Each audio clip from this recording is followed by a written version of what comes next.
ദയവായി അപ്പോസ്തല പ്രവൃത്തി 4-ാമത്തെ അധ്യായം അതിൻ്റെ 33-ാമത്തെ വാക്യം നമുക്ക് വായിക്കാം.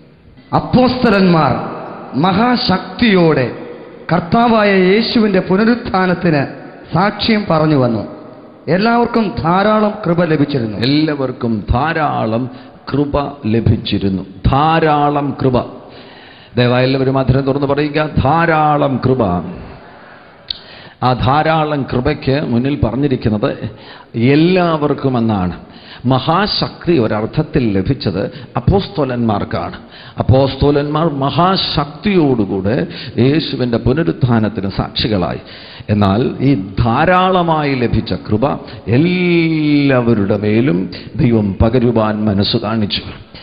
ദൈവം നമ്മെ അനുഗ്രഹിക്കുമ്പോൾ ലാവീഷായി ദൈവം നമ്മെ അനുഗ്രഹിക്കുന്നവനാണ്.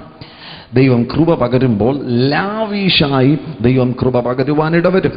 പ്രകൃതിയിൽ തന്നെ നോക്കിയാൽ ദൈവത്തിൻ്റെ സമീപനം നമുക്ക് കാണുവാൻ കഴിയും. മനുഷ്യന് സന്തോഷിക്കുവാൻ വേണമെങ്കിൽ 1-2 പുഷ്പങ്ങൾ സൃഷ്ടിച്ചാൽ മതിയായിരുന്നു. എന്നാൽ ദൈവം സൃഷ്ടിച്ചു കഴിഞ്ഞപ്പോൾ 1000 ലക്ഷം വെറൈറ്റീസ് ഓഫ് ഫ്ലവേഴ്സ്, വിവിധ തരങ്ങളിലുള്ള ലക്ഷക്കണക്കിന് തരങ്ങളിലുള്ള ഫലങ്ങൾ, പൂക്കളെയാണ് ദൈവം ഈ പ്രപഞ്ചത്തിൽ സൃഷ്ടിച്ചിരിക്കുന്നത്, ഈ ഭൂമിയിൽ സൃഷ്ടിച്ചിരിക്കുന്നത്. അത് ദൈവത്തിൻ്റെ ഒരു സമീപനമാണ്. ഒരു പൂ കൊണ്ട് എന്താണ് മനുഷ്യനുണ്ടാകുന്ന പ്രയോജനം? അത് കാണുമ്പോൾ മനുഷ്യൻ്റെ മനസ്സിലുണ്ടാകുന്ന സന്തോഷമാണ്. നമ്മളാരും ഒരു പുഷ്പം ഭക്ഷിക്കുന്നില്ല. ഈ പ്രകൃതിയിൽ കാണുന്ന മനോഹരമാകുന്ന പലതും നാം ഭക്ഷിക്കുന്നില്ല. ആ നിലയിൽ നമുക്ക് വലിയ പ്രയോജനമൊന്നും വരുന്നില്ല. എന്നാൽ നോക്കുമ്പോൾ ഒരു മനുഷ്യന് സന്തോഷമുണ്ടാകുന്നു എങ്കിൽ ദൈവം അത് ലാവീഷായി തരുവാൻ ആഗ്രഹിക്കുന്നു. അതിന് പരിമിതികളൊന്നുമില്ല. എത്രയും തരുവാൻ ദൈവം ആഗ്രഹിക്കുകയാണ്. ആദിമസഭയിൽ ദൈവം തൻ്റെ പരിശുദ്ധാത്മാവിൻ്റെ പ്രവൃത്തിയെ അയച്ചു കഴിഞ്ഞപ്പോൾ അവർക്ക് കൊടുക്കുന്നത്, കൃപയെക്കുറിച്ച് രേഖപ്പെടുത്തിയിരിക്കുന്നത്, ധാരാളം കൃപ. ധാരാളം കൃപ ദൈവം യേശു അവിടെയുള്ള അപ്പോസ്തലന്മാരോടുകൂടെ ഒരുമിച്ചുള്ള എല്ലാവർക്കും പകരുന്നു. Law and grace. പഴയ നിയമത്തിൽ ആ പഴയ നിയമത്തിൻ്റെ ആധാരമെന്ന് പറയുന്നത് ന്യായപ്രമാണമാണ്. ലീഗലിസ്റ്റുകളായിരുന്ന നേതൃത്വമായിരുന്നു നമുക്ക് പഴയ നിയമത്തിൽ കാണുവാൻ കഴിയുന്നത്. അവരുടെ എല്ലാ ശുശ്രൂഷകളുടെയും അടിസ്ഥാനമെന്ന് പറയുന്നത് നിയമമായിരുന്നു. ആ പശ്ചാത്തലത്തിൽ നിന്നാണല്ലോ ഇവരെല്ലാം വന്നത്. ഇവരിൽ ഭൂരിപക്ഷം പേരും യഹൂദന്മാരാണല്ലോ. ഇവരുടെ എല്ലാ മനസ്സിൽ നിയമത്തിൻ്റെ സ്വാധീനമുണ്ടായിരുന്നു. എന്നാൽ ക്രിസ്തു പ്രത്യക്ഷനായതോടുകൂടെ, ദൈവം മനുഷ്യനായി അവതരിച്ച് യേശു വെളിപ്പെട്ടതോടുകൂടെ നിയമത്തിൻ്റെ അവസാന ഭാഗത്തിന് ഫുൾ സ്റ്റോപ്പായി, നിയമത്തിന് അവസാനം കുറിച്ചുകൊണ്ട് ദൈവം തൻ്റെ കൃപയെ ഭൂമിയിലേക്ക് പ്രവഹിപ്പിക്കുകയാണ്. നിയമവും വെള്ളവും എണ്ണയും തമ്മിൽ ചേരാത്തതുപോലെ നിയമവും കൃപയും തമ്മിൽ ചേരുകയില്ല. വെള്ളത്തിനകത്ത് എണ്ണയൊഴിച്ച് നിങ്ങൾ എത്ര സ്പൂൺ കൊണ്ട് കലക്കിയാലും വെള്ളത്തിനകത്ത് എണ്ണ കലരുകയില്ല. എന്നതുപോലെ തന്നെയാണ് കൃപയും നിയമവും തമ്മിൽ കലരുകയില്ല. നിയമമുള്ള ഇടത്ത് കൃപ പ്രവർത്തിക്കുകയില്ല. കൃപയുണ്ടെങ്കിൽ കൃപയ്ക്കകത്ത് വെറുതെ നിയമത്തെ കലർത്തുവാൻ ശ്രമിക്കരുത്. ദൈവകൃപ ആഗ്രഹിക്കുകയാണ് എങ്കിൽ, ദൈവകൃപ ചോദിക്കുകയാണെങ്കിൽ ധാരാളമായി ദൈവം നൽകി തരുവാൻ വിശ്വസ്തനാകുന്നു. 1 കൊരിന്ത്യർ അതിൻ്റെ 1-ാമത്തെ അധ്യായം 29-ാമത്തെ വാക്യത്തിൽ ഇതിൻ്റെ ആധാരം പറയുന്നുണ്ട്. നിയമം പ്രവർത്തിക്കുകയാണെങ്കിൽ മനുഷ്യന് ജഡത്തിൽ പ്രശംസിക്കുവാൻ പലതുമുണ്ട്. ആമേൻ. ഞാൻ ഈ കാര്യം ചെയ്തതുകൊണ്ട് ദൈവം എന്നെ അംഗീകരിച്ചു. ഞാൻ 1000 രൂപ കൊടുത്തതുകൊണ്ട് ദൈവം എന്നെ അനുഗ്രഹിച്ചു. ഞാൻ വെള്ളവസ്ത്രം ധരിച്ചതുകൊണ്ട് ദൈവം എന്നെ വിശുദ്ധനാക്കി. ഞാൻ ഇവിടെ നിന്ന് നടന്ന് ഇന്ന സ്ഥലം വരെ പോയതുകൊണ്ട്, ആ പിൽഗ്രിമേജ് ഞാൻ കഴിച്ചതുകൊണ്ട് ദൈവം എന്നെ അംഗീകരിച്ചു. ഞാൻ മെഴുകുതിരി കത്തിച്ചതുകൊണ്ട് ദൈവം എന്നെ അംഗീകരിച്ചു. ഞാൻ വെടി പൊട്ടിച്ചതുകൊണ്ട് ദൈവം എന്നെ അംഗീകരിച്ചു. നിയമത്തിനെപ്പോഴും പ്രവർത്തിക്കെപ്പോഴും നിയമവും പ്രവൃത്തിയും തമ്മിൽ ബന്ധപ്പെട്ടിരിക്കുന്നു. പ്രവർത്തിക്കെപ്പോഴും നിയമത്തിനെപ്പോഴും ജഡത്തിൽ പ്രശംസിക്കുവാൻ വകയുണ്ട്. ഞാൻ ചെയ്തതുകൊണ്ട് ദൈവം എന്നെ അംഗീകരിച്ചു. എന്നാൽ കൃപ പ്രാപിച്ച ഒരു ദൈവ പൈതലിനെ സംബന്ധിച്ചിടത്തോളം ജഡത്തിൽ പ്രശംസിക്കുവാൻ ഒന്നുമില്ല. ഇന്ന് നിങ്ങൾ ഇവിടെ ആയിരിക്കുന്നത് കൃപയാലല്ലോ. കൃപയാലല്ലോ വിശ്വാസം മൂലം നിങ്ങൾ രക്ഷിക്കപ്പെട്ടിരിക്കുന്നു. അതിന് നിങ്ങൾ കാരണമല്ല, ദൈവത്തിൻ്റെ ദാനമാണ് നിങ്ങൾ ഓരോരുത്തരും ഇവിടെ ആയിരിക്കുന്നത്.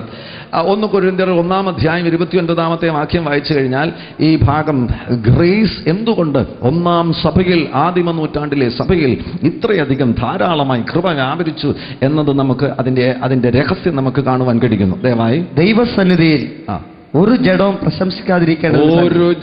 പ്രശംസിക്കാതിരിക്കേണ്ടതിന് തൊട്ട് മുൻപിലുള്ള 27 മുതലുള്ള വാക്യങ്ങൾ വായിക്കുകയാണെങ്കിൽ അവിടെ അപ്പോസ്തലനാകുന്ന പൗലോസ് പറയുന്നുണ്ട്, നിങ്ങൾ വലിയ ബലവാന്മാരായതുകൊണ്ടല്ല ദൈവം നിങ്ങളെ ഉയർത്തി അംഗീകരിച്ചത്, ബലവാന്മാരെ ലജ്ജിപ്പിക്കേണ്ടതിന് ദൈവം ബലഹീനമായത് തിരഞ്ഞെടുത്തു. ആമേൻ. ബലഹീനനാകുന്ന ഒരുവനെ, ഇൻസിഗ്നിഫിക്കൻ്റ് ആകുന്ന ഒരു വ്യക്തിയെ ദൈവം ഉയർച്ചകളിലൂടെ നടത്തി അവൻ ഒരിക്കലും ചെന്നു ചേരുവാൻ സാധ്യതയില്ലാത്ത പദവികളിൽ എത്തിച്ച് അവൻ ഒരിക്കലും ചെയ്യുവാൻ കഴിയാത്ത കാര്യങ്ങൾ അവനിലൂടെ ചെയ്ത്, അവൻ ഒരിക്കലും പറയുവാൻ കഴിയാത്ത കാര്യങ്ങൾ അവനിലൂടെ പറഞ്ഞ് ദൈവം തൻ്റെ കൃപയെ ഈ പ്രപഞ്ചത്തിൽ വെളിപ്പെടുത്തുകയാണ്. ആമേൻ. ഇവിടെ ഇരിക്കുന്ന ഓരോ ദൈവപൈതലിനും അത് പറയുവാൻ കഴിയും. ബലഹീനനാകുന്ന എന്നിൽ ദൈവകൃപ വ്യാപരിക്കുന്നത് കൊണ്ടാണ് ഞാൻ ദൈവരാജ്യത്തിൽ പ്രയോജനപ്പെടുന്നത്. ബലവാന്മാരെ ലജ്ജിപ്പിക്കേണ്ടതിന് ബലഹീനന്മാരെ ബലഹീനമായത് തിരഞ്ഞെടുത്തു. ആമേൻ. ജ്ഞാനികളെ ലജ്ജിപ്പിക്കേണ്ടതിന് ദൈവം ഭോഷത്വമായത് തിരഞ്ഞെടുത്തു. ദൈവത്തിന് അനേക ബുദ്ധിമാന്മാരെ തിരഞ്ഞെടുക്കുവാൻ കഴിയുമായിരുന്നല്ലോ, മഹാജ്ഞാനികളെ തിരഞ്ഞെടുക്കുവാൻ കഴിയുമായിരുന്നല്ലോ, ഫിലോസഫേഴ്സിനെ തിരഞ്ഞെടുക്കുവാൻ കഴിയുമായിരുന്നല്ലോ. ദൈവം അവരെ ഒന്നും അന്വേഷിക്കുന്നില്ല. അവരെയൊക്കെ തിരഞ്ഞെടുത്തു കഴിഞ്ഞാൽ അവർ പറയും, എൻ്റെ ഫിലോസഫി കൊണ്ടാണ് ഞാൻ ദൈവരാജ്യത്തിൽ പ്രയോജനപ്പെടുന്നത്, എൻ്റെ ഫിലോസഫി കൊണ്ടാണ് ഞാൻ പ്രസംഗിക്കുന്നത്, എൻ്റെ ഫിലോസഫി കൊണ്ടാണ് ഞാൻ പോയിന്റുകൾ പറയുന്നത്. നീ അങ്ങോട്ട് മാറി നിൽക്ക്. ഭോഷനാകുന്നൊരു വ്യക്തിയെ ദൈവം എഴുന്നേൽപ്പിച്ചിട്ട് അവൻ്റെ മേൽ കൃപ പകർന്നിട്ട് അവനെ ദൈവരാജ്യത്തിൽ പ്രയോജനപ്പെടുത്തുന്നവനാകുന്നു ദൈവം. യേശു അങ്ങനെ ഓരോ വ്യക്തികളെ ഉപയോഗിക്കുവാൻ ആഗ്രഹിക്കുകയാണ്. ആമേൻ. കുലഹീനന്മാരെയാണ്, കുലമഹിമയുള്ളവരെ ലജ്ജിപ്പിക്കേണ്ടതിന് വേണ്ടി കുലഹീനന്മാരെയാണ്. വീട്ടുപേരെന്താ ബ്രദറെ? ഒന്നും പറയുവാനില്ല, നിറം പറയുവാനില്ല, ആമേൻ, ഇന്ന കുടുംബം പറയുവാനില്ല. കുലഹീനമായതിനെ ദൈവം തെരഞ്ഞെടുത്ത് തൻ്റെ കൃപ വെളിപ്പെടുത്തുകയാണ്. അനുഭവിക്കുന്നവർ ഇതിൻ്റെ മധ്യേ കടന്നു വന്നിരിക്കുന്നതിനില്ല. ഞാൻ വളരെ വിനയപുരസ്സരം നിങ്ങളോട് പറയരുത്, നിങ്ങൾ തന്നെ ബലഹീനരെന്ന് ഇനി കരുതേണ്ട കാര്യമില്ല. ഞാനിനി അയ്യോ ഭോഷനാണല്ലോ, എനിക്കെങ്ങനെ പ്രയോജനപ്പെടാൻ കഴിയും, ഞാൻ കുലമഹിമയില്ലാത്തവനാണല്ലോ, എൻ്റെ ശരീരത്തിൻ്റെ നിറം വെളുത്തതല്ലല്ലോ. നോ, നിന്നിലൂടെ വെളിപ്പെടുന്ന മറ്റൊരു കാര്യമുണ്ട്. ദൈവം പകരുന്ന ധാരാളമാകുന്ന കൃപ, ധാരാളമാകുന്ന കൃപ. കരങ്ങളടിച്ച് ദൈവത്തെ ഒന്ന് സ്തുതിച്ചുകൊണ്ടൊന്ന് പ്രതികരിച്ചു. ദൈവകൃപ ധാരാളമായി നിന്നിലൂടെ വെളിപ്പെടട്ടെ. ധാരാളമായ ദൈവകൃപ, ധാരാളമായ ദൈവകൃപ, ധാരാളമായ ദൈവകൃപ, ധാരാളമായ ദൈവകൃപ. ആമേൻ. കരമടിച്ച് ചില നിമിഷങ്ങൾ ദൈവത്തെ സ്തുതിച്ചു.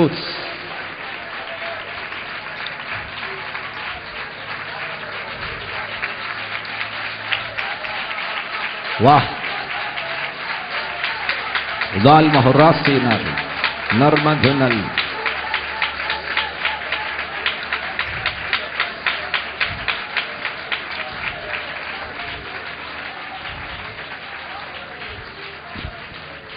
ഈ ആലോചനകളിൽ ഞാൻ 3 കാര്യങ്ങളാണ് പറയുവാൻ ആഗ്രഹിക്കുന്നത്. എന്നാൽ ആമുഖത്തിൽ ചില കാര്യങ്ങൾ ഞാൻ പറഞ്ഞു പോകുന്നത് അതിലൂടെ ദൈവം ചില കാര്യങ്ങൾ ചെയ്തെടുക്കുവാൻ ആഗ്രഹിക്കുന്നുണ്ട്.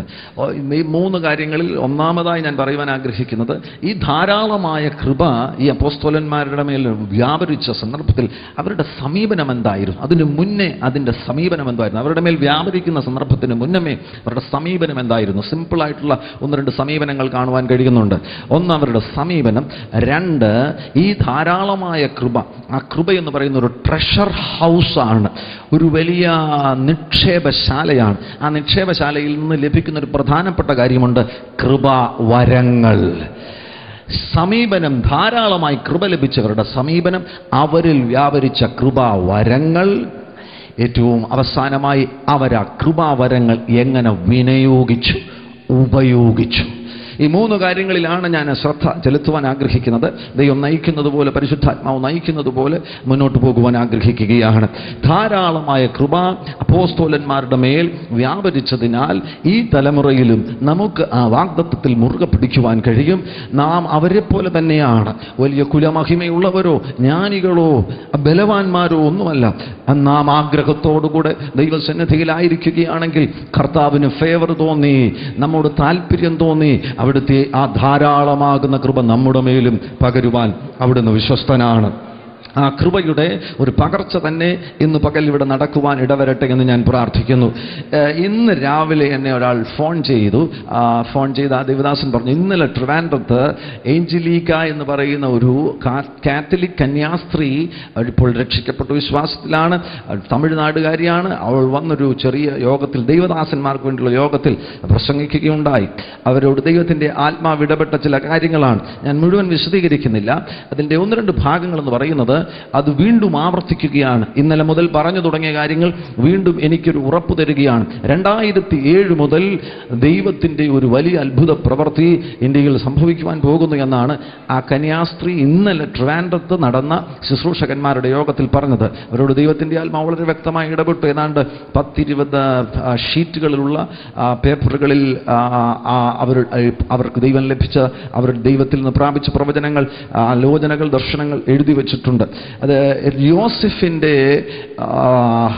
ഫറവോന്റെ രാജ്യത്ത് മിസ്രയീമിൽ യോസെഫ് ആയിരുന്നപ്പോൾ ആദ്യത്തെ 7 വർഷം, 14 വർഷത്തെ ഒരു കാലയളവുണ്ട്. ആദ്യത്തെ 7 വർഷം ഒരു സമൃദ്ധി ഉണ്ടായി, ഒരു വലിയ കൊയ്ത്തുണ്ടായി എന്നതുപോലെ 2007 മുതൽ 2014 വരെ ഇന്ത്യയിൽ ഒരു വലിയ കൊയ്ത്ത് നടക്കുവാൻ പോകുകയാണ്. വെറുതെ ഇനി നാം അല്പം ശക്തിയുമായിട്ടിരിക്കരുത്. മഹാശക്തി അതുകൊണ്ടാണ് ദൈവം നിന്റെ മേൽ പകരുവാൻ ആഗ്രഹിക്കുന്നത്. വെറുതെ അല്പം കൃപയുമായിട്ടിരിക്കരുത്. ധാരാളം കൃപ ദൈവം നിന്റെ മേൽ പകരുവാൻ ആഗ്രഹിക്കുകയാണ്. ദൈവകൃപയുള്ളവരൊന്ന് പ്രതികരിച്ചു. സന്തോഷമുള്ളവർ 2000 മുതൽ 2007, 2007 മുതൽ 2014 വരെ നിറഞ്ഞു കവിയുവാൻ പോകുകയാണ്. എണ്ണയുടെ പകർച്ച പോലെയാണ്. അല്പം മതി, അല്പം ഉള്ളത് പകർന്നുകൊള്ളുക.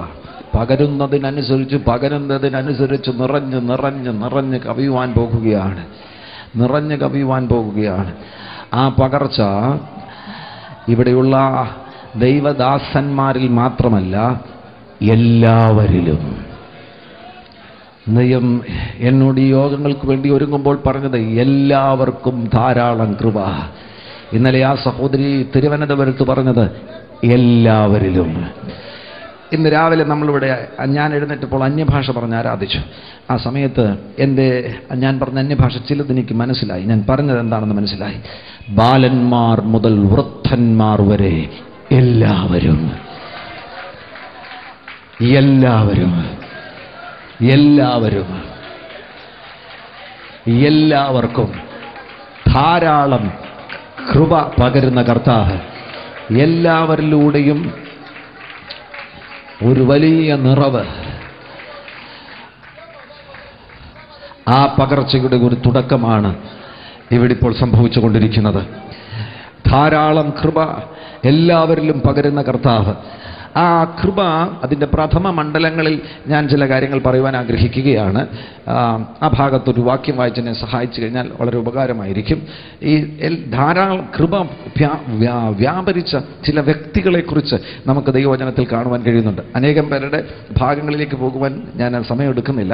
പഴയ നിയമത്തിൽ മുതൽ നമുക്ക് കൃപ വ്യാപരിച്ച പലരെയും നമുക്ക് കാണുവാൻ കഴിയുന്നുണ്ട്. എന്നാൽ പുതിയ നിയമത്തിൽ കൃപ ആദ്യമായി വ്യാപരിച്ച ഒരു വ്യക്തിയെ നമുക്ക് കാണുവാൻ കഴിയുന്നുണ്ട്. ദയവായി ലൂക്കോസിന്റെ സുവിശേഷം അതിൻ്റെ 1-ാമത്തെ അധ്യായം 28-ാമത്തെ വാക്യം വായിക്കുക.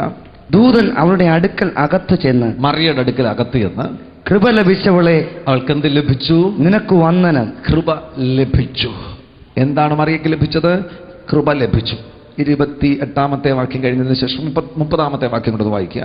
ദൂതൻ അവളോട്, മറിയയെ ഭയപ്പെടേണ്ട, നിനക്ക് ദൈവത്തിന്റെ കൃപ ലഭിച്ചു. വീണ്ടും അവളോട് പറയുന്നു, ഉറപ്പിക്കുകയാണ്, ദൈവത്തിന്റെ കൃപ നിനക്ക് ലഭിച്ചിരിക്കുന്നു. നീ ഗർഭം ധരിച്ച്, കൃപ ലഭിച്ചാൽ നീ ഗർഭം ധരിക്കും. കൃപ ലഭിച്ചവരാരെങ്കിലും ഇവിടെ ഉണ്ടെങ്കിൽ നീ ഗർഭം ധരിക്കാൻ പോകുക. വാ വാ വാ വാ വാ. നീ ഗർഭം ധരിച്ച് ഒരു മകനെ പ്രസവിക്കും. ഓ ഒരു പ്രസവം നടക്കാൻ പോകുക. കൃപ ലഭിക്കുകയാണെങ്കിൽ ബ്രദർ, നീ ഗർഭം ധരിക്കാൻ പോകുക. നീ കൊല്ലത്തെ ഗർഭം ധരിക്കാൻ പോകുക. നീ ഇന്ത്യയെ ഗർഭം ധരിക്കാൻ പോകുക. കൃപ ലഭിച്ചവർ പ്രാപിച്ചോ. കൃപ ലഭിച്ചവർ ഗർഭം ധരിക്കുവാൻ പോകുന്നു. കൃപ ലഭിച്ചവർ ദേശങ്ങളെ ഗർഭം ധരിക്കുവാൻ പോകുന്നു. കൃപ ലഭിച്ചവർ ഗർഭം ധരിക്കുവാൻ പോകുന്നു. കൃപ ലഭിച്ചവർ യേശുവിനെ ഗർഭം ധരിക്കുവാൻ പോകുന്നു. കൃപ ലഭിച്ചവർ പ്രസവിക്കാൻ പോകുക. മറിയയ്ക്ക് കൃപ ലഭിച്ചാൽ അവൾക്ക് യേശുവിനെ ഗർഭം ധരിക്കുവാൻ കഴിയുമെങ്കിൽ ഞാൻ ഗർഭം ധരിക്കാൻ പോകുക. എനിക്ക് ചിലർക്ക് യേശുവിനെ കൊടുക്കുവാനുണ്ട്. ഈ തലമുറയിൽ പ്രസവിക്കുന്നവർ എഴുന്നേൽക്കട്ടെ. യേശുവിനെ പ്രസവിക്കുന്നവർ എഴുന്നേൽക്കട്ടെ. പ്രാപിച്ചോ. ഈ പട്ടണത്തെ നീ ഗർഭം ധരിക്കുക. ആമേൻ. കൃപകളെ നീ ഗർഭം ധരിക്കുക. വരങ്ങളെ നീ ഗർഭം ധരിക്കുക. ആലോചനകളെ നീ ഗർഭം ധരിക്കുക. ദൂതുകളെ നീ ഗർഭം ധരിക്കുക. വേഗത്തിൽ പ്രവർത്തിക്കുക. വേഗത്തിൽ എഴുന്നേൽക്കുക. നിനക്കൊരു ദൗത്യമുണ്ട്. നീ പ്രസവിക്കുന്നവരുടെ പട്ടികയിൽ നിന്നെ ആക്കിയിരിക്കുകയാണ്. ഇന്നു മുതൽ നീ പ്രസവിക്കുവാൻ പോകുകയാണ്. യേശുവിന്റെ അധികാരമുള്ള നാമത്തിൽ ഇപ്പോൾ നിന്റെ ഉള്ളിലേക്ക് സ്വർഗീയ സീഡ് വന്നു വീഴട്ടെ. ഈ സ്വർഗീയ സീഡ് നിന്റെ ഉള്ളിലേക്ക് വന്ന് വീഴട്ടെ. സ്വർഗീയ ബീജം നിന്റെ മേൽ വീഴട്ടെ. വചനത്തിന്റെ ബീജം നിന്റെ ഉള്ളിൽ വീഴട്ടെ. മറിയുടെ മേൽ ദൈവകൃപ ലഭിച്ചപ്പോൾ കൊടുത്തതാ. കർത്താവ് അവളോട് ഫേവർ കാണിച്ച് ദൈവകൃപ ലഭിച്ചപ്പോൾ അവൾ ഗർഭിണിയായി ഒരു മകനെ പ്രസവിച്ചു. എന്നതുപോലെ ഈ തലമുറയിൽ ദൈവകൃപ ലഭിക്കുന്നവർ അവർ നിറയാൻ പോകുകയാണ്. അവരോരോ നിമിഷവും പ്രസവിക്കുവാൻ പോകുകയാണ്. ഓരോ നിമിഷവും ദേശങ്ങളെ അവർ പ്രസവിക്കുവാൻ പോകുകയാണ്. വ്യക്തികളെ അവർ പ്രസവിക്കുവാൻ പോകുകയാണ്. ക്രിസ്തുവിനെ അവർ പ്രസവിക്കുവാൻ പോകുകയാണ്. ദൈവത്തിൻ്റെ മനോഭാവം നിങ്ങൾ ശ്രദ്ധിക്കുക. ദൈവത്തിൻ്റെ മനോഭാവം, ദൈവം നൽകുന്നവനാണ്, നന്മ നൽകുന്നവനാണ്. ദൈവം യേശുവിനെ നൽകി, മനുഷ്യനെ രക്ഷിക്കുവാൻ യേശുവിനെ നൽകി. ദൈവം പരിശുദ്ധാത്മാവിനെ നൽകി. യേശു സ്വർഗാരോഹണം ചെയ്തു കഴിഞ്ഞപ്പോൾ നമ്മെ അനാഥരായി വിടാതിരിക്കുവാൻ വേണ്ടി പരിശുദ്ധാത്മാവിനെ നൽകി. പരിശുദ്ധാത്മാവ് നമ്മിൽ വസിക്കുകയാണ്. നാം പരിശുദ്ധാത്മാവിൻ്റെ മന്ദിരങ്ങളാണ്. എത്രയെത്ര ദാനങ്ങളാണ് ദൈവം നമുക്ക് നൽകുന്നത്. ആ ദാനങ്ങളുടെ എല്ലാം ഫൗണ്ടേഷൻ എന്താണെന്നറിയാമോ? പ്രാഗൽഭ്യം തരുന്നു, ധൈര്യം തരുന്നു, ജ്ഞാനം തരുന്നു, വെളിപ്പാട് തരുന്നു, വിവേകം തരുന്നു. ഇതെല്ലാം ദൈവത്തിൽ നിന്ന് ലഭിക്കുന്ന അനുഗ്രഹങ്ങളാണ്. നിനക്കിന്ന് വേണമെങ്കിൽ വെളിപ്പാടിൻ്റെ ആത്മാവിനാൽ, ജ്ഞാനത്തിൻ്റെ ആത്മാവിനാൽ നിറയുവാൻ കഴിയും. ആ ദൈവം കൃപ വരങ്ങൾ തരുന്നു. കൃപ വരങ്ങൾ. ആ വരങ്ങൾ, ഗിഫ്റ്റ്സ് എന്നുള്ളത് കേൾക്കുമ്പോൾ തന്നെ ഓർത്തോണം, വരങ്ങളുടെ സോഴ്സ് എന്താണെന്നറിയാമോ? ദൈവകൃപ. ഈ യേശുവിനെ നൽകിയ ദൈവം, പരിശുദ്ധാത്മാവിനെ നൽകിയ ദൈവം, എല്ലാ ദാനങ്ങളും നൽകിയ ദൈവം, ജ്ഞാനം നൽകിയ ദൈവം, വിവേകം നൽകിയ ദൈവം എന്തടിസ്ഥാനത്തിലാണ് ഇത് നൽകുന്നത്? ഏത് ട്രഷർ ഹൗസിൽ നിന്നാണ് ദൈവം ഇത് നൽകുന്നത്? നിങ്ങൾക്കറിയാമോ? കൃപ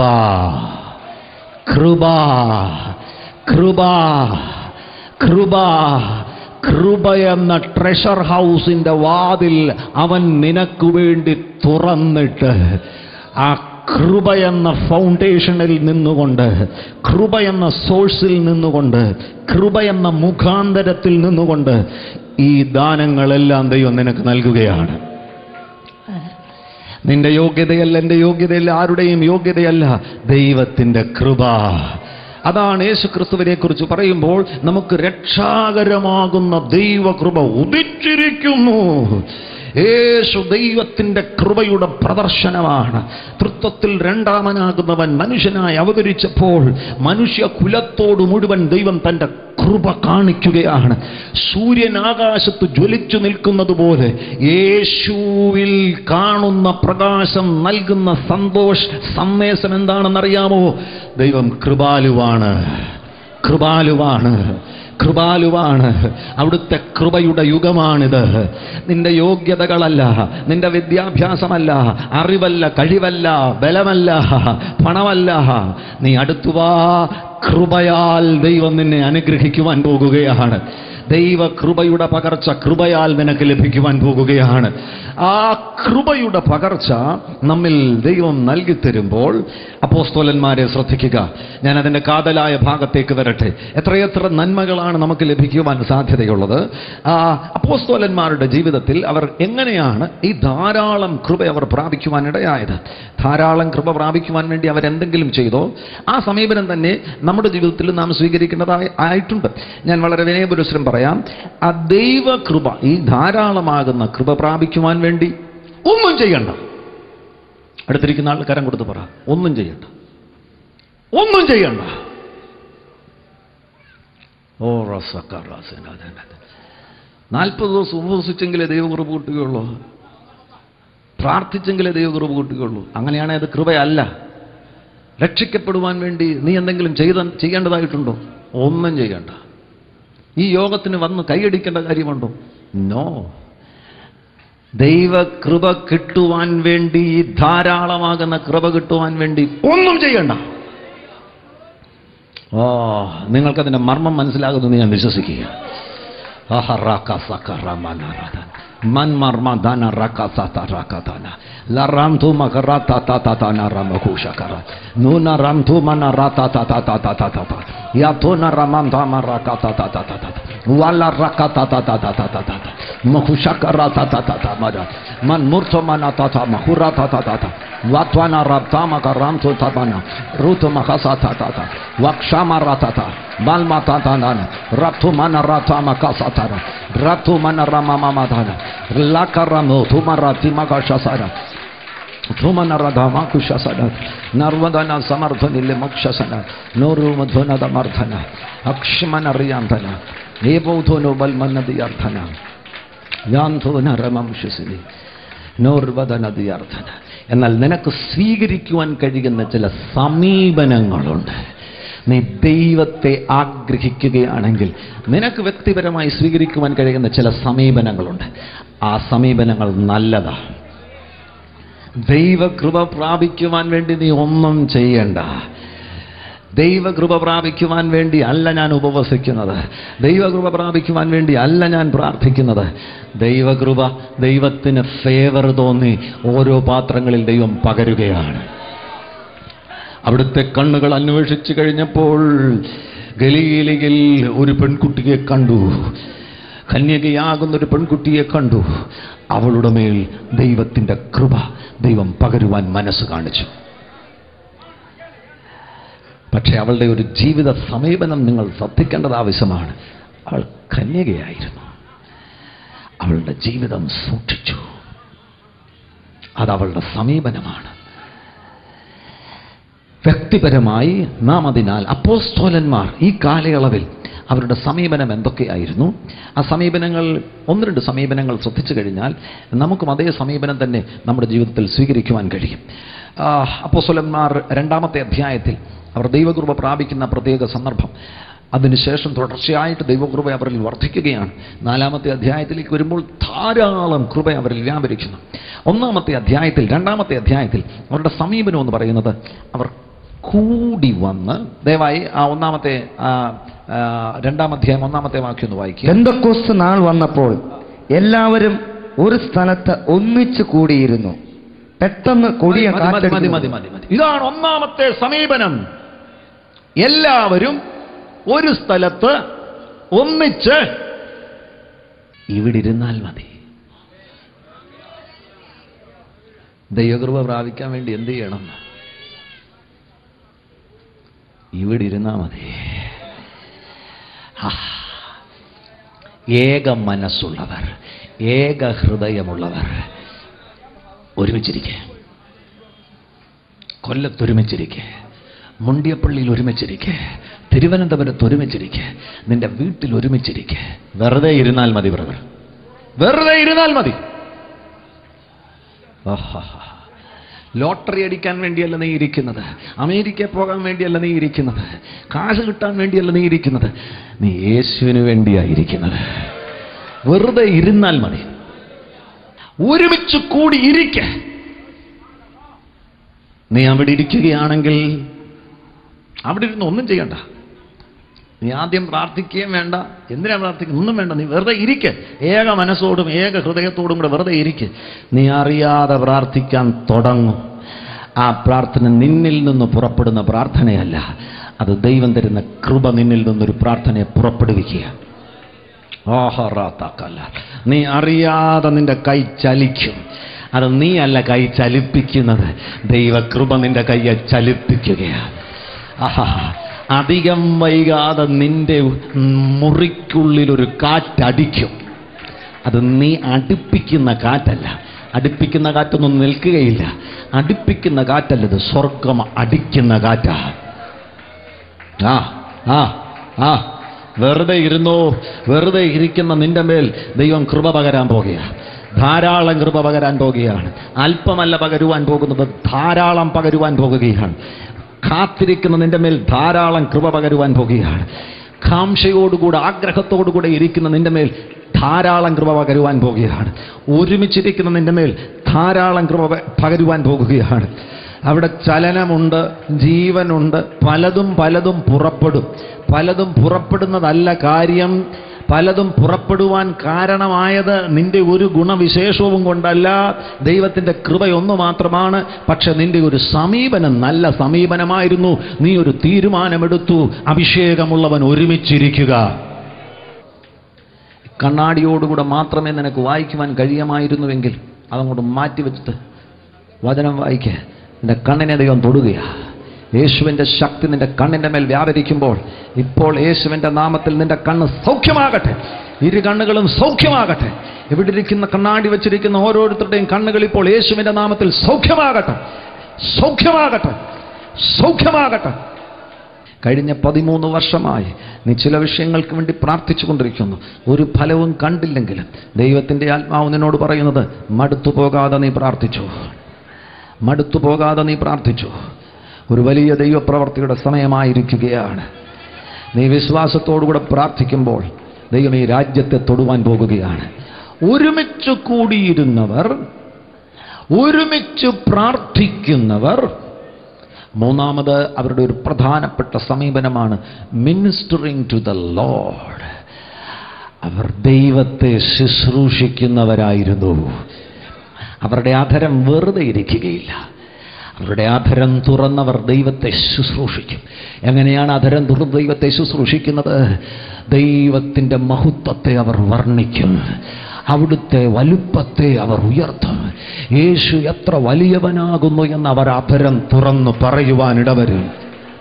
ഒന്നാമത് ഈ ധാരാളം കൃപ പ്രാപിച്ചവരുടെ സമീപനം. അവർ ദൈവത്തെ ആഗ്രഹിച്ച് ഭക്തിയോടുകൂടെ അവരുടെ ജീവിതം സൂക്ഷിച്ച് ഒരു മനസ്സുള്ളവരായി, ഒരു ഹൃദയമുള്ളവരായി, പ്രാർത്ഥനയോടും ദൈവത്തെ ശുശ്രൂഷിക്കുന്ന, ദൈവത്തെ ആരാധിക്കുന്നതിൽ ശ്രദ്ധ ചെലുത്തുന്നവരുമായി ഇരുന്നപ്പോഴാണ് അവരുടെ മേൽ ധാരാളം കൃപ പകരപ്പെട്ടത്. ധാരാളം കൃപ അവരുടെ മേൽ പകരപ്പെട്ടു. ആ കൃപ പകരപ്പെടുമ്പോൾ അത് ഗർഭം ധരിക്കുന്നത് പോലെയാണ്. ഒരുപാട് കാര്യങ്ങൾ ഒരേ നിമിഷം തന്നെ ഗർഭം ധരിക്കും. ഗർഭം ധരിക്കുന്നതൊക്കെയും അവരിൽ നിന്ന് പുറപ്പെടുവാനിടവരും. പ്രാഗൽഭ്യം അവരിൽ നിന്ന് പുറപ്പെടും, ധൈര്യം അവരിൽ നിന്ന് പുറപ്പെടും, ജ്ഞാനം അവരിൽ നിന്ന് പുറപ്പെടും, പ്രവചനം അവരിൽ നിന്ന് പുറപ്പെടും, അഭിഷേകം അവരിൽ നിന്ന് പുറപ്പെടും, തീ അവരിൽ നിന്ന് പുറപ്പെടും. ഓരോ സാഹചര്യത്തിൽ അവരിൽ നിന്ന് എന്താണ് പുറപ്പെടുന്നത് അത് അവരിലുണ്ട്. ആമേൻ, പ്രൈസ് ദി ലോർഡ്, ഹല്ലേലൂയ. ഈ കൃപയ്ക്കൊരു പ്രത്യേകതയുണ്ട്. കൃപയുടെ പ്രത്യേകത ഈ ഭാഗത്ത് ഒന്ന് ശ്രദ്ധിക്കേണ്ടത് ആവശ്യമാണ്. ഞാൻ പറഞ്ഞല്ലോ, കൃപയാണ് ട്രഷർ ഹൗസ് എന്ന് പറയുന്നത്.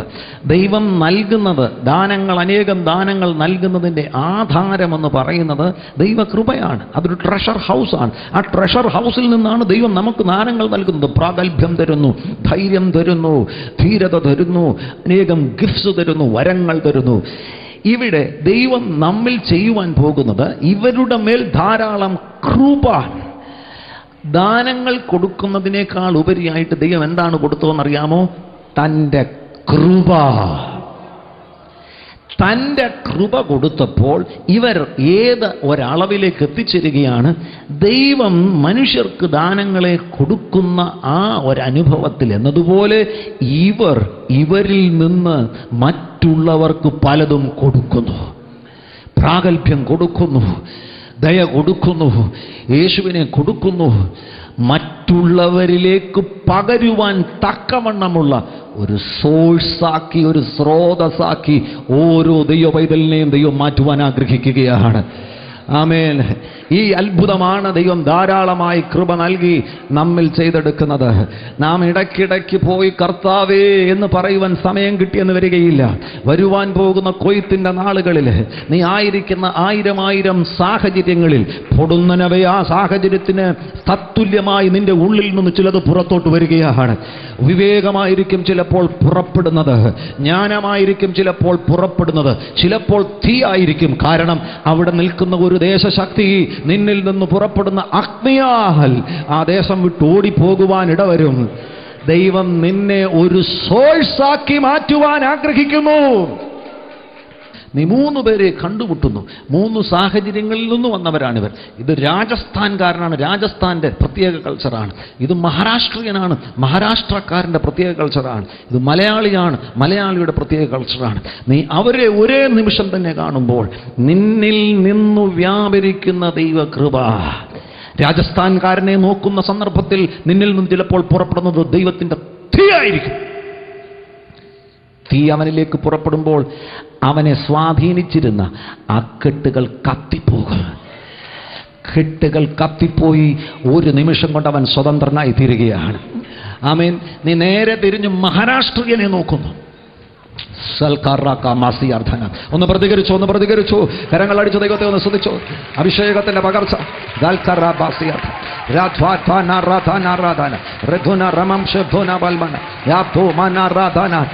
ഓ, ഇവിടെ തീ കത്തിക്കൊണ്ടിരിക്കുകയാണ് പ്രിയപ്പെട്ടവരെ. അഭിഷേകത്തിന്റെ തീ കത്തിക്കൊണ്ടിരിക്കുകയാണ്. നിങ്ങൾ അറിയുന്നില്ലെങ്കിൽ ഞാൻ തെറ്റുകാരനല്ല. ദൈവം ഇവിടെയുണ്ട്, യേശു ഇവിടെയുണ്ട്. രാജസ്ഥാൻകാരന് വേണ്ടത് നീ രാജസ്ഥാൻകാരന് കൊടുത്തു. തൊട്ടടുത്ത നിമിഷം, അടുത്ത സെക്കൻഡിലാണ് നീ മഹാരാഷ്ട്രനെ നോക്കുന്നത്. അവന് വേണ്ടത് ദൈവവചനമാ. നിന്റെ അകത്തുനിന്ന് ജീവൻ തുടിക്കുന്ന നിത്യവചനങ്ങൾ പുറപ്പെടുന്നു. അവൻ വിടുവിക്കപ്പെട്ടു. അടുത്ത നിമിഷം മലയാളിയാണ്. അവന് വേണ്ടത് ഒരു പക്ഷെങ്കിൽ ആമേൻ കൺവിക്ഷൻ ആയിരിക്കും, ഒരു പാപബോധമായിരിക്കും. പരിശുദ്ധാത്മാവിൻ്റെ ശക്തിയാൽ നിന്റെ ഉള്ളിൽ നിന്ന് കൺവിക്റ്റിംഗ് സ്പിരിറ്റ് അവനെ തൊടുന്നു. 1 മിനിറ്റിനുള്ളിലാണ് നിന്നിൽ നിന്ന് 3 വ്യാപരിക്കുന്നത്. കാരണം എന്താണെന്നറിയാമോ? നിന്നെ ദൈവം ഒരു സ്രോതസ്സാക്കി വെച്ചിരിക്കുക. ധാരാളം കൃപ തന്നു ദൈവം നിന്നെ ഒരു സ്രോതസ്സാക്കി വെച്ചിരിക്കുന്ന ഒരു സ്റ്റോർ ഹൗസ്. ആ സ്റ്റോർ ഹൗസ് ആവശ്യം വരുമ്പോൾ അതിൻ്റെ വാതിൽ തുറന്ന് അവിടെ നിന്ന് ആ സ്റ്റോർ ഹൗസിൽ നിന്ന് കൃപ പുറത്തോട്ട് ചാടും. കൃപ പുറത്തോട്ട് ചാടും. കൃപ പുറത്തോട്ട് ചാടും. കൃപ പുറത്തോട്ട് ചാടും. Thank you Jesus. അവിടെ രണ്ടാമതായിട്ട് ഈ കൃപ വ്യാപരിക്കുമ്പോൾ കൃപാവരങ്ങൾ. ഈ കൃപയോട് ചേർന്ന് തന്നെ കൃപയുടെ സ്റ്റോർ ഹൗസിൽ എന്തുകൂടെ ഉണ്ടെന്നറിയാമോ? വരങ്ങളുണ്ട്. ആ വരങ്ങളെക്കുറിച്ച് ദൈവവചനത്തിൽ 1 കൊരിന്ത്യർ 12-ാമത്തെ അധ്യായത്തിൽ രേഖപ്പെടുത്തിയിരിക്കുന്നു.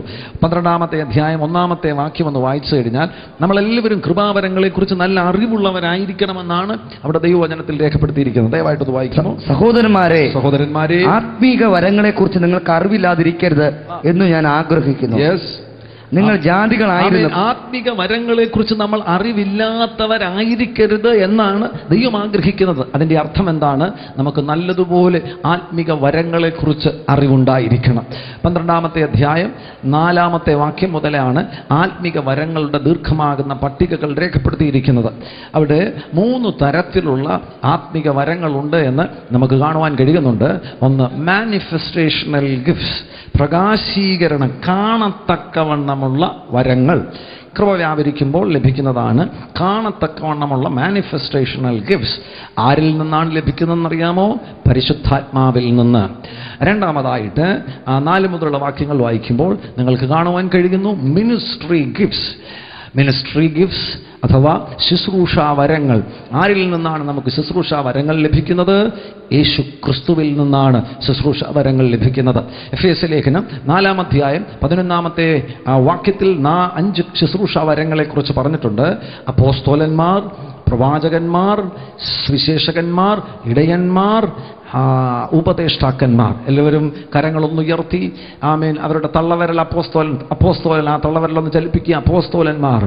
ആമേൻ. ഈ ചൂണ്ടുവിരൽ പ്രവാചകന്മാർ, അടുത്തത് സുവിശേഷകന്മാർ, അടുത്തത് ഇടയൻ, അടുത്തത് ഉപദേഷ്ടാവ്. നിങ്ങളുടെ 5 വിരലുകളെ നോക്കിയാൽ നിങ്ങൾക്ക് ഈ 5 വിധ ശുശ്രൂഷകളെ കുറിച്ച് അറിയുവാൻ കഴിയും.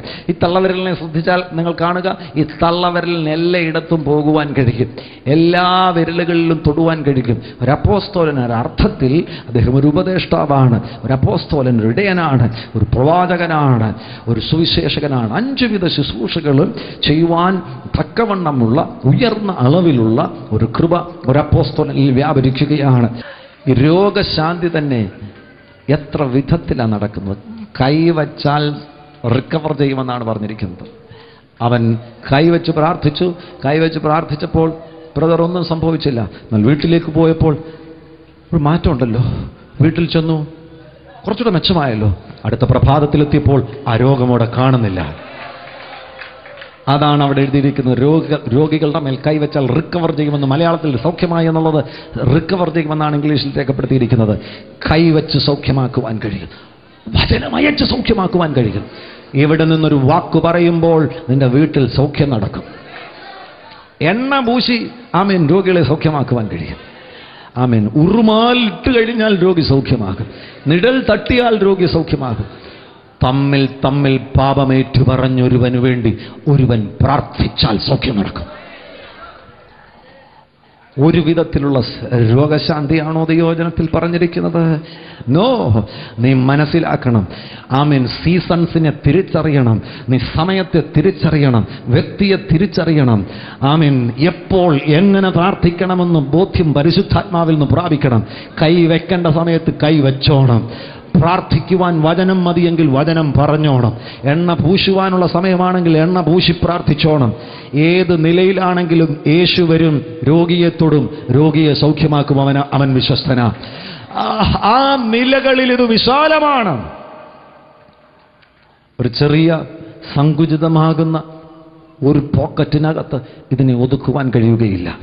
നമുക്ക് റോമാലേഖനത്തിലേക്ക് വരികയാണെങ്കിൽ അതെല്ലാവർക്കും കിട്ടുന്ന കൃപകളാകുന്നുവല്ലോ. അവിടെ നിന്ന് നമുക്കൊരു കാര്യം മനസ്സിലാക്കുവാൻ കഴിയും. കൃപ ഇല്ലാത്ത ഒരു വ്യക്തി പോലും ഇതിൻ്റെ നടുവിലില്ല. രക്ഷിക്കപ്പെട്ടൊരു ദൈവം ഇതിലാണെങ്കിൽ നിന്റെ മേലൊരു കൃപ വ്യാപരിക്കുന്നുണ്ട്. ജസ്റ്റ് ആ എക്സാമ്പിൾ മാത്രം ഒന്ന് എടുക്കാം. നമുക്കൊന്ന് നോക്കാം എന്തൊക്കെയാണ് റോമാലേഖനം അതിൻ്റെ 12-ാമത്തെ അധ്യായം. അവിടെ 6 മുതൽ 8 വരെയുള്ള വാക്യങ്ങളിൽ 7 കൃപാവരങ്ങൾ പറഞ്ഞിരിക്കുന്നു.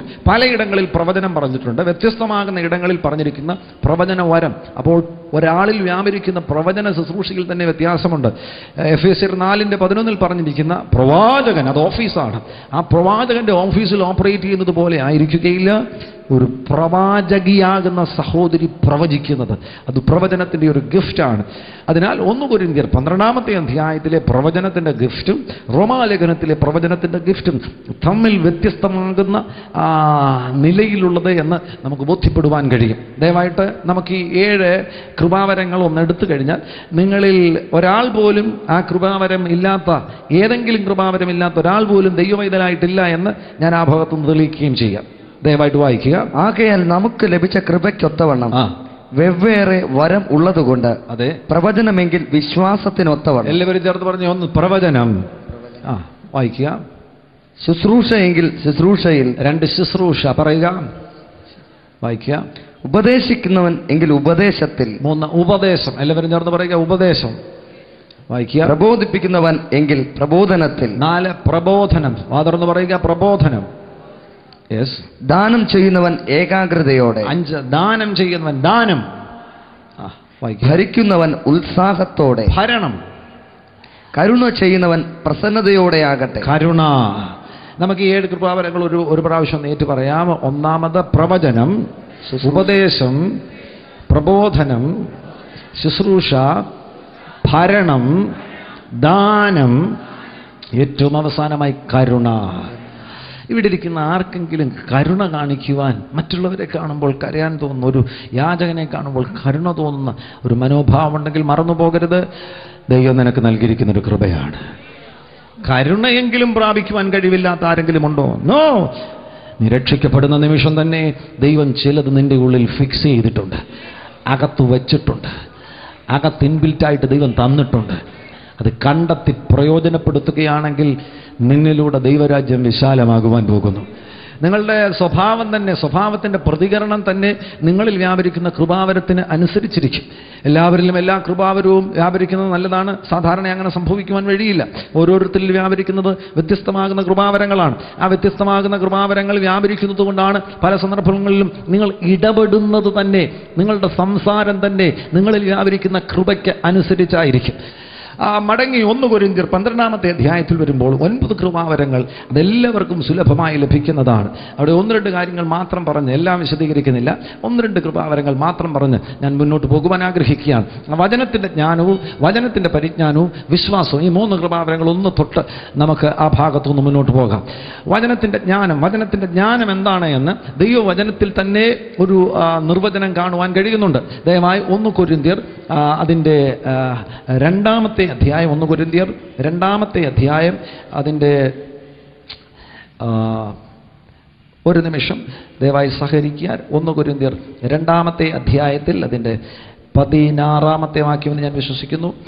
ആ വാക്യത്തിൽ നമുക്ക് ജ്ഞാനത്തിൻ്റെ വചനം എന്താണ് എന്ന് ഒരു നിർവചനം കാണുവാൻ കഴിയുന്നുണ്ട്. ദയവായി 11-ാമത്തെ വാക്യം ഒന്ന് വായിക്കുക. മനുഷ്യനിലുള്ളത് അവനിലെ മനുഷ്യാത്മാവല്ലാതെ മനുഷ്യരിൽ ആർ അറിയും? യെസ്, ഔവണ്ണം തന്നെ ദൈവത്തിലുള്ളത് ദൈവാത്മാവല്ലാതെ ആരും ഗ്രഹിച്ചിട്ടില്ല. 12-ാം വാക്യം. നാമോ ലോകത്തിന്റെ ആത്മാവിനെയല്ല, ദൈവം നമുക്ക് നൽകിയത്. ദൈവം, ജ്ഞാനത്തിന്റെ വചനം എന്ന് പറയുന്നത് ഇതാണ്. ദൈവം നമുക്ക് നൽകിയത് അറിവാനായി ദൈവത്തിൽ നിന്നുള്ള ആത്മാവിനെ അത്രേ പ്രാപിച്ചത്. ആമേൻ. വായിച്ചോ. അത് ഞങ്ങൾ മനുഷ്യജ്ഞാനം ഉപദേശിക്കുന്ന വചനങ്ങളാലല്ല, ആത്മാവ് ഉപദേശിക്കുന്ന വചനങ്ങളാൽ തന്നെ പ്രസ്താവിച്ചുകൊണ്ട് ആത്മീകന്മാർക്ക് ആത്മീകമായത് തെളിയിക്കുന്നു. ഇതാണ് വചനത്തിൻ്റെ ജ്ഞാനമെന്ന് പറയുന്നത്. വചനത്തിൻ്റെ ജ്ഞാനം എന്താണ്? ദൈവം നൽകിയത് വെളിപ്പെട്ട് കിട്ടുന്നു. ദൈവം എന്താണ് നൽകിയത്? ദൈവം നൽകിയത് യേശുവിനെയാണ്. നിന്റെ കയ്യിലിരിക്കുന്ന ഈ വചനം ദൈവം നൽകിയതാ. സാധാരണ ഒരു വ്യക്തി വായിക്കുകയാണെങ്കിൽ 1 കൊരിന്ത്യർ വായിക്കുമ്പോൾ ഓരോ വാക്യങ്ങളും ഒരു പ്രയോജനവുമില്ല, കല്ലുപോലെ അതിന് പ്രയോജനമില്ല. എന്നാൽ വചനത്തിൻ്റെ ജ്ഞാനമുള്ളവൻ ഈ ബൈബിൾ വായിക്കുമ്പോൾ, വചനങ്ങൾ വായിക്കുമ്പോൾ, അയ്യോ ഇത് മുത്താണല്ലോ, ഇത് നിധിയാണല്ലോ, അവനത് വെളിപ്പെട്ട് കിട്ടുകയാണ്. ഇത് വചനത്തിൻ്റെ ജ്ഞാനമാണെന്ന് എങ്ങനെയാണ് വെളിപ്പെടുന്നതെന്ന് അറിയാമോ? ഇവൻ ആത്മികനോട് പറയുമ്പോൾ ആത്മികന് ആത്മിക വർധനവുണ്ടാകുന്നു. അവൻ വന്നു വേദിയിൽ നിന്ന് വചനത്തിൻ്റെ ജ്ഞാനം അവന് വെളിപ്പെട്ട് കിട്ടിയത്, മുറിയിലിരുന്നപ്പോൾ വചനം നൽകിയത്, ദൈവം നൽകിയ വചനം അവന് വെളിപ്പെട്ട് കിട്ടിയത് കേൾവിക്കാരോട് വിളിച്ചു പറയുമ്പോൾ ഇവിടെ ഒരു സഹോദരി വിടുവിക്കപ്പെട്ടു, ഈ വചനത്തിൽ നിന്ന് പുറപ്പെട്ട ശക്തിയാൽ ഇവിടെ ഒരു സഹോദരൻ തനിക്ക് തന്നെ കാര്യങ്ങൾ ബോധ്യമായി, പാപബോധമുണ്ടായി, അവൻ പുനഃസമർപ്പണത്തിലേക്ക് വന്നു. ആളുകളിൽ ഏറ്റവും പിന്നിലിരുന്ന വ്യക്തി വചനം കേട്ടപ്പോൾ ആളിന് മനസ്സിലായി, ഇത് എന്നോടാണല്ലോ സംസാരിക്കുന്നത്, ഈ ബ്രദർ പറയുന്നത് എന്നോടാണല്ലോ. അവനവിടെ വിടുവിക്കപ്പെടുവാനിടയായി. വചനത്തിൻ്റെ പരിജ്ഞാനം അടുത്ത ഭാഗത്ത് വരുമ്പോൾ, വചനത്തിൻ്റെ പരിജ്ഞാനം എന്ന് പറയുന്നത്, വചനത്തിൻ്റെ ജ്ഞാനവും വചനത്തിൻ്റെ പരിജ്ഞാനവും തമ്മിലൊരു ചെറിയ വ്യത്യാസമേ ഉള്ളൂ. ഒന്ന്, ദൈവം നൽകിയത് ഏറ്റവും വില കൂടിയ ഒരു രത്നമാണെന്ന് ആ വ്യക്തിക്ക് മനസ്സിലായി. രണ്ടാമത്, ദൈവം ഉടനടി ചിലത് നൽകും. നീ ചിലപ്പോൾ പ്രാർത്ഥനയിലായിരിക്കുമ്പോൾ ദൈവം നൽകിയതിലൂടെ ആയിരിക്കുകയില്ല നിന്നോട് സംസാരിക്കുന്നത്. ദൈവം ഉടനടി ഒരു രത്നം പൊഴിച്ചു തരുവാനിടവരും, ഒരു മൂല്യമുള്ളത് പൊഴിച്ചു തരുവാനിടവരും. നീ വേദിയിൽ നിൽക്കുന്ന സന്ദർഭത്തിൽ ഒരു വചനത്തിൻ്റെ പരിജ്ഞാനം സ്വർഗം പൊഴിച്ചു തരും. ഇവിടെ ഇരുന്ന് പറയുന്നു, നിന്റെ 12 ലക്ഷം രൂപ ബാങ്കിൽ ഇട്ടത് കൊണ്ട് നിന്റെ തലമുറ രക്ഷപ്പെടണമെന്നില്ല. വേദിയിൽ നിന്നപ്പോൾ പൊടുന്നനവെ പറഞ്ഞതാ. പക്ഷേ ആരോടായിരുന്നു? ജനത്തിൻ്റെ നടുവിൽ ഉണ്ടായിരുന്ന ഒരു വ്യക്തിയോടായിരുന്നു ദൈവത്തിൻ്റെ ആത്മാവ് ഇടപെട്ടത്. 12 ലക്ഷം രൂപ ബാങ്കിലിട്ടിരിക്കുകയാണ് തലമുറയുടെ അനുഗ്രഹത്തിന് വേണ്ടി. പക്ഷേ തലമുറ ബന്ധിക്കപ്പെട്ട് കിടക്കുകയാണ്. അവന് മനസ്സിലായി, എൻ്റെ ജീവിതത്തിൽ 12 ലക്ഷമല്ല എന്നെ വിടുവിക്കുന്നത് യേശുവാണ്. Price the Lord. വേദിയിൽ നിന്നപ്പോൾ ഒരു പേര് സ്വർഗം പിടിച്ചു കൊടുത്തു. വേദിയിൽ നിന്നപ്പോൾ ഒരു വ്യക്തിയെ സ്വർഗം കാണിച്ചു കൊടുത്തു. അത് വചനത്തിൻ്റെ പരിജ്ഞാനമാണ്. ദൈവം നൽകിയത് വെളിപ്പെട്ട് കിട്ടുമ്പോൾ അത് വചനത്തിൻ്റെ ജ്ഞാനമായിരിക്കുന്നു. ദൈവം ഉടനടി ഒരു അഭിഷക്തന് പകർന്നു കൊടുക്കുമ്പോൾ അത് വചനത്തിൻ്റെ പരിജ്ഞാനമാകുന്നു. മുന്നോട്ട് പോകട്ടെ. മൂന്നാമത് ഒരു ഭാഗം കൂടെ, ഒരു വരം കൂടെ ശ്രദ്ധിച്ചതിന് ശേഷം നമുക്ക് അടുത്ത ഭാഗത്തിലേക്ക് പോകാം. മൂന്നാമതായിട്ട് വിശ്വാസം. ഇതെല്ലാവർക്കും ആവശ്യമാണ്. ആമേൻ. ഇതൊരു വരമായി തന്നെ എല്ലാവരിലും വെളിപ്പെടട്ടെ എന്ന് ഞാൻ പ്രാർത്ഥിക്കുകയും ചെയ്യുകയാണ്. രക്ഷിക്കപ്പെടുന്നു ആ സമയത്ത് തന്നെ എല്ലാവർക്കും വിശ്വാസം ലഭിക്കുന്നുണ്ട്. എന്നാൽ ഈ വിശ്വാസത്തിൻ്റെ വരമുണ്ട്. വിശ്വാസത്തിൻ്റെ വരത്തെക്കുറിച്ച് ലളിതമായി വിശദീകരിക്കുവാൻ കഴിയും. കർത്താവ് പറയുന്നത് എങ്ങനെയാണ്? ഈ അത്തിയോട് നീ വേരോട് പറഞ്ഞ് കടലിൽ പോകുവാൻ പറഞ്ഞാൽ അത് നിന്നെ അനുസരിക്കും. അതാണ് വിശ്വാസം എന്ന് പറയുന്നത്. ഈ പർവ്വതത്തോട് പറയുക, വേരോട് പറഞ്ഞ് കടലിൽ പോക, നീ പറഞ്ഞാൽ ഈ പർവ്വതം പോയിരിക്കും. നിനക്ക് വല്ലതും ലഭിച്ചിട്ടുണ്ടോ? വ്യാപാരം ചെയ്തോണം, വ്യാപാരം ചെയ്തോണം. വെറുതെ ഇരിക്കരുത്. ദൈവം നിന്റെ മേൽ എന്തെങ്കിലും പകർന്നിട്ടുണ്ടെങ്കിൽ വ്യാപാരം ചെയ്തോണം, വ്യാപാരം ചെയ്തോണം, വ്യാപാരം ചെയ്തോണം. 5 കൂടെ നേടുക, 2 കൂടെ നേടുക. ഒരു കൃപാവരമുള്ളവന് പറ്റിയത് നിനക്ക് സംഭവിക്കുവാൻ ഇടവരരുത്. തുണിയിൽ പൊതിഞ്ഞു മണ്ണിൽ കുഴിച്ചിട്ടിട്ട് രാജാവ് മടങ്ങി വരുമ്പോൾ അനീതിയുള്ള രാജാവേ എന്ന് പറഞ്ഞത് മടക്കിക്കൊടുക്കുവാൻ ഇടവരരുത്. അറ്റ്ലീസ്റ്റ് നീ അത് പലിശയ്ക്ക് കൊടുക്കാൻ യേശു പറഞ്ഞതുപോലെ നീ ആ ലഭിച്ചിരിക്കുന്നത് ആമേൻ ഒരു നന്മയ്ക്ക് വേണ്ടി ഉപകരിക്കുകയാണെങ്കിൽ, ഒന്നുകൂടെ വർദ്ധിപ്പിക്കുവാൻ വേണ്ടി ഉപയോഗിക്കുകയാണെങ്കിൽ, ദൈവരാജ്യത്തിന് വേണ്ടി ഉപയോഗിക്കുകയാണെങ്കിൽ ദൈവം നിന്നിലുള്ളത് വർദ്ധിപ്പിക്കുവാൻ പോകുകയാണ്. Praise the Lord. Simple principles ഉള്ളവന് ദൈവം വീണ്ടും കൊടുക്കും. ഇല്ലാത്തവന്റെ കയ്യിൽ നിന്ന് ദൈവം ഉള്ളതുകൂടെ എടുത്ത് ആർക്ക് കൊടുക്കുമെന്നറിയാമോ? ഉള്ളവന് കൊടുക്കുവാനിടവരും. Praise the Lord. ഇതാണ് വിശ്വാസത്തിൽ ചിലർ ദിനംതോറും വളർന്നുകൊണ്ടിരിക്കുന്നു. വർഷങ്ങൾ കഴിയുമ്പോൾ അവരുടെ കൃപാവരം വർദ്ധിക്കുകയാണ്. അവർ അടുത്ത ഹൈറ്റിലേക്ക് പോകുന്നു. കുറ്റം പറയുന്ന നീ അന്നും ഇന്നും ഒരുപോലെ നിൽക്കുകയാണ്. നീ പറയുന്നു ഇങ്ങനൊന്നൊന്നും ഇല്ലെന്ന്, ഈ പറയുന്നത് തെറ്റാണെന്ന്. ഇയാൾ പറയുന്നത് പോലെ ഇന്ത്യ ഒന്നും വിടുവിക്കപ്പെടുവാൻ പോകുന്നില്ല. ഇയാൾ പറയുന്നത് പോലെ പാർലമെന്റിലൊന്നും പാസ്റ്റർമാർ പ്രാർത്ഥിക്കാൻ പോകുന്നില്ല. ഇയാൾ പറയുന്നത് പോലെ ഈ രാജ്യത്തിൻ്റെ സ്കൂളുകളിലൊന്നും ബൈബിൾ ഒരു വിഷയമായി പഠിപ്പിക്കുവാൻ പോകുന്നില്ല. നിനക്കത് മനസ്സിലാകത്തില്ല. കാരണം നീ ഈ കുഴിയിലാണ് നിൽക്കുന്നത്. എന്നാൽ ഈ ഉയരത്തിൽ, അഭിഷേകത്തിന്റെ ഉയരത്തിൽ നിൽക്കുന്നവന് കണ്ണു ദൂരെ കാണുവാൻ കഴിയും.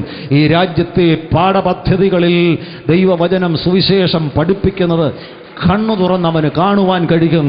ഈ രാജ്യത്ത് പാർലമെന്റ് മന്ദിരത്തിൽ നിന്നുകൊണ്ട് അഭിഷക്തന്മാർ ഈ രാജ്യത്തെ അനുഗ്രഹിച്ചു പ്രാർത്ഥിക്കുന്നത് അഭിഷേകമുള്ളവന് കാണുവാൻ കഴിയും.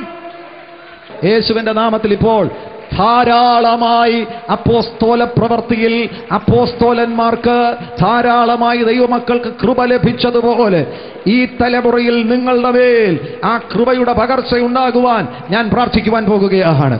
എല്ലാവർക്കും അതാതിടങ്ങളിൽ എഴുന്നേറ്റ് നിൽക്കാം.